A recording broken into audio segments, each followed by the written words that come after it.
Salam hörmətli izləyicilər, podkastın bugün çox maraqlı bir buraxılışındayıq.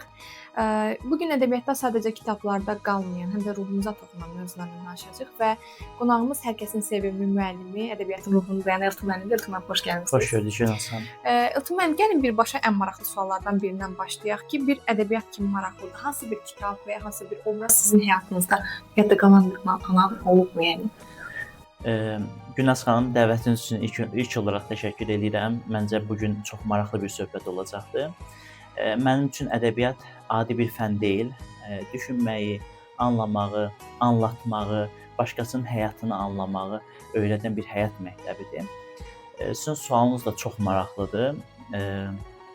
Mən bədii əsər çox oxuyuram və oxuduğum hər bir əsərdə həyatımda müəyyən bir iz buraxır. Çox misal gətirə bilərəm. Elə dünya incilərindən olan Victor Hugo'nun Səfirlər əsərinə baxsaq, mən Səfirləri oxuyanda orada Jean Valjeanla tanış oldum. Jean Valjean mənə insanın bir səhvinə görə, keçmişinə görə insanı məhkum etmək olmaz fikrini aşıladı.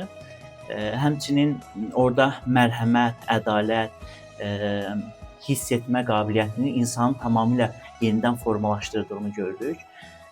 Jean Valjeandan sonra mən ədəbiyyata bir estetik güc olaraq yox, insan həyatını canlandıran bir gücü kimi baxmağa davam elədim.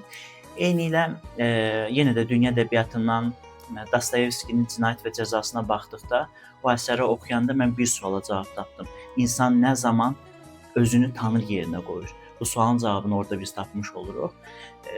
Klassiklərdən də misal çəksək, Məhəmməd Füzulinin yaradıcılığına diqqət eləsək, Məhəmməd Füzuli insan qəlbinin dərinliklərini göstərən bir şairdir. Məhəmməd Füzulidə sevgi adi bir sevgi deyil. Sevgi insanı izdirablardan keçirərək kamilləşdirən bir qüvvə kimi göstərilir. Məhəmməd Füzulini oxuyanda mən gördüm ki, ağrı belə insanı bütöv eləyir, insanı özünə daha çox yaxınlaşdırır. Çox gözəl vurğuladınız, amma başqa bir reallıq var ki, hal-hazırda biz texnologiyanın çox sürətlə inkişaf etmiş bir zəmanəsindəyik. Düşünün ki, 20 yaş, 200 yaşlı hətta bir əsər hal-hazırda gənclər üçün nə dərəcədə aktualdır? Günəş xanım, bəzən mənə bu barədə çox sual verirlər. Ədəbiyyat insana və ya da ədəbiyyatda olan hər hansı bir obraz insanın həyatını yönləndirə bilərmi, ona təsir edə bilərmi? Əlavə edirlər ki, yəni insan o qədər zəifdir ki, ədəbiyyatdakı bir obraz onu yönləndirsin, ona təsir eləsin. Mən əvvəllər detalları ilə buna cavab verirdim, amma son zamanlar cavab verməməyə üstün tuturam. Niyəsini indi açıqlayacağam. Ümumiyyətlə, mənə görə Quranı hər kəs başa düşə bilmirsə, ədəbiyyatı da hər kəs anlaya bilməz. Ola bilsin ki, müqayisəm biraz kobud çıxsın, amma mənə görə ədəbiyyatı başa düşmək üçün gərək Allah insanın qəlbini möhürləməsin. Bax, o sualları verənlərin əksəriyyətində o möhürlənməni mən görürəm. Qaldı ki, sizin sualınıza bu, bəli, 200 il əvvəl yazılmış bir əsər müasir gənclər üçün aktual ola bilər. Əgər biz ədəbiyyata bir tarixi muzey kimi yox, insanı anladan bir güzgü kimi baxmış olsaq, insan duyğularını göstərən bir güzgü kimi baxmış olsaq, bəli, o zaman aktual olacaq. Düzdür, texnologiya inkişaf edir, süni intellekt həyatımıza daxil olur, amma bizi düşündürən suallar, yəni insan doğulandan indiyə qədər insanı düşündürən suallar var. Mən kiməm? Haqq nədir? İnsan nə zaman tam azad olur? Cəza və ədalət hardan başlayır? Bax, bu sualların cavabını bizə süni intellekt verə bilməz. Biz ədəbiyyatı dərk eləyərək, öyrənərək, oxuyaraq, onu duyaraq bu sualların cavabını ala bilərik. Və biraz əvvəl Cinayət və Cəzadan misal verdim. Orada baş qəhrəman deməli, onun problemi balta problemi deyildi. İnsan nə zaman tanrı olacaq? Bax, bu sual, tanrı yerinə qoyacaq özünə, bu suala cavab axtarırdı. Bu sual hal-hazırda da aktual suallardan biridir. Texnologiya insan həyatını sürətləndirir. Amma ədəbiyyat da insanı duymağa, dərk etməyə bizi öyrədir. Texnologiya cavabları asanlaşdırır, amma ədəbiyyat da bizə doğru sual verməyi öyrətmiş olur. Aydındır. Biz bəzən kitab oxuyanda deyirik ki, yazıçı kaş burada bunu belə eləyərdi. Müəllif kaş onu belə eləyərdi. Əgər siz hansısa bir yazıçı ilə görüşmək şansınız olsaydı, hansısa əsərdə hansı məqamı dəyişmək istəyərdiniz? Bu çox möhtəşəm bir sualdır. Mən bilsəydim ki, siz məni belə suallarla sınağa çəkəcəydiniz, əvvəlcədən hazırlaşardım. Gülnaz xanım, mənə görə hər hansı bir əsərin hər hansı bir hissəsini dəyişmək doğru deyil. Ümumiyyətlə əsəri ixtisar eləmək, zövqümüzə görə əsərin hər hansı bir hissəsini dəyişmək istəyi bir cinayətdir, əsl cinayətdir. Sual verə bilərsiniz niyə? Çünki müəllif çatdırmaq istədiyi əsas qayə, əsas fikir elə məhz bizim dəyişmək istədiyimiz hissədə olur. Amma sual olaraq vermisiniz, mən məcburam ki, bir əsəri seçim orada sizə bir cavab vermiş olum. İndi izləyicilərimiz izləyir, mən də uzun illərdir dərs keçirəm, orada məsələn bir gəncin manifestində Baharın həyatını dəyişmək istəyirlər, Qızıl Qönçələrdə Süreyyanın həyatını dəyişmək istəyirlər. Mən dünya ədəbiyyatından mənə çox təsir edən bir əsər var idi, bir neçə dəfə oxumuşam bunu. Ovod əsərində. Ovod əsərində Ovodun həyatını, Arturun həyatını orada dəyişmək istəyərdim. Necə dəyişmək istəyərdim? Uzun müddətdən sonra Ovod bilir ki, onun atası keşiş imiş və inqilabi fəaliyyətlərinə görə Ovodu həbs edirlər. Həbsdə də ona ölüm hökmü kəsirlər. Ovod son olaraq atasından görüşmə şansı əldə edir. Atası qarşısında bir seçim qoyur. Atası bir seçim qarşısında qalır.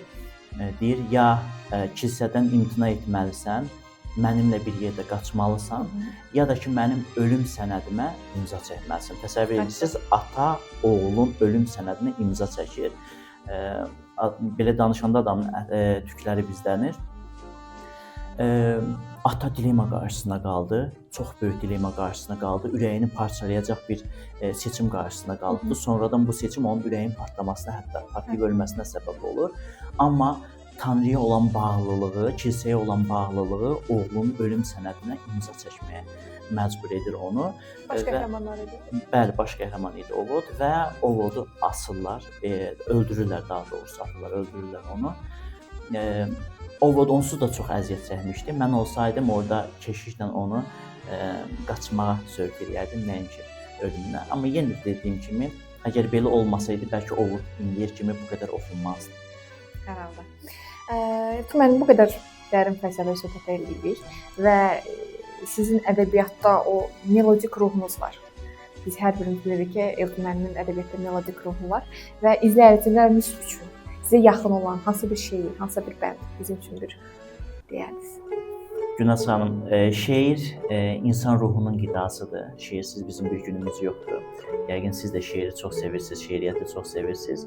Nəriman Həsənzadənin 70-ci illərinə qayıtsaq, çox gözəl bir şeiri var onun. Xətrimə dəymisən yenə qadası. Bilirsənmi, sığal istəyir.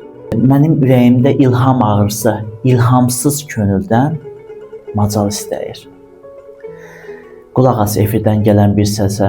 Saadət hər kəsin öz əlindədir. Saadət hər kəsin öz əlindəsə. Bizim çəkdiyimiz izdırab nədir? Deyirlər, dağ çapar insan istəsə. Həyatın əzəli qanunu budur. Biz ki istəyirik, amma nə isə. Həyatda yenə də biz deyən olmur. Çox mükəmməl bir şeirdir. İnsan ruhunu oxşayan, bəsləyən bir şeirdir. Sevgiyə həsr olmuş ən gözəl şeirlərdən. Möhtəşəm. Mənim ürəyinizə sağlıq. İndi gəlin biraz daha praktik məsələlərə keçək. Hansı ki, hal-hazırda MİQ və sertifikasiya imtahanı hazırlaşan yüzlərlə müdavimimizi izləyir və onlarda yetəri qədər imtahan həyəcanı var, çünki artıq vaxt daralır. İmtahanda ədəbiyyat üzrə tam nəticə göstərməyin hansı bir gizli kodu varmı və ümumiyyətlə sualı hazırlayanlar bizdən robot olmağımızı gözləyir, yoxsa bədii tənqidçi kimi yanaşmağımızı gözləyir? Bu da gözəl sualdır. Təşəkkür edirəm yenə suala görə. Ümumiyyətlə biz bir neçə il əvvələ baxsaq, 21, 22, 23-cü il suallarına, orada həqiqətən də ədəbiyyat əzbərə yönələn bir fənn idi. Amma hal-hazırda son 2 ildə görürük ki, ədəbiyyat əzbərə köklənmir. Orada sualı hazırlayanlar bizdən nə qədər çox bilirsən yox, obrazları nə qədər yaxşı duya bilirsən. Bax, o məqamı bizdən alırlar və biz də əzbərə köklənməməliyik. Düzdür, bəzi testlər olur ki, bəzi suallar olur ki, əzbər üzərində qurulmuş olur. şeirin məzmununu daha yaxşı duymaq üçün gərək ki, o şeiri biz adətən əzbərləyək, amma özümüzü obrazın yerinə qoyub onun kimi deməli yaşamağa çalışsaq və yaxud da onun kimi yanaşmağa çalışsaq, o zaman biz əsərdə bizə verilən o əsərlə bağlı bizə verilən sualları daha yaxşı dərk edəcəyik. Gizli kod budur. Biz Əzbərləməyin. Əzbərləməyin. Bəzi məqamlarda əzbər var. Deyəcəksiniz ki, ay müəllim, bəs niyə bəzi şeyləri bizə əzbərlədirsiniz? O formada haqlı şəkildə irad tuta bilərsiniz. Amma onsuz da biz başa düşmədiyimiz, duymadığımız və dərk eləmədiyimiz hər hansı bir şeyi əzbərləyə bilmərik ki. Kod da bunun içərisindədir. Təşəkkür edirəm müəllim. Bu qədər səmimi açıqlamalarınız üçün. Və ən sonunda bir sualımız var ki, siz gələcək nəsillərə ədəbiyyatın ən vacib dərsi kimi nəyi manifest olaraq yazmaq istəyirsiniz? Və bu manifestdə hamı görsün, eşitsin, duysun. Vay. Çox ağır bir sualdır. Bir cümlə ilə bir manifest yazmaq çox bir ağır sualdır. Ümumiyyətlə, siz mənə bu günlərim çox çətin suallar verdiniz.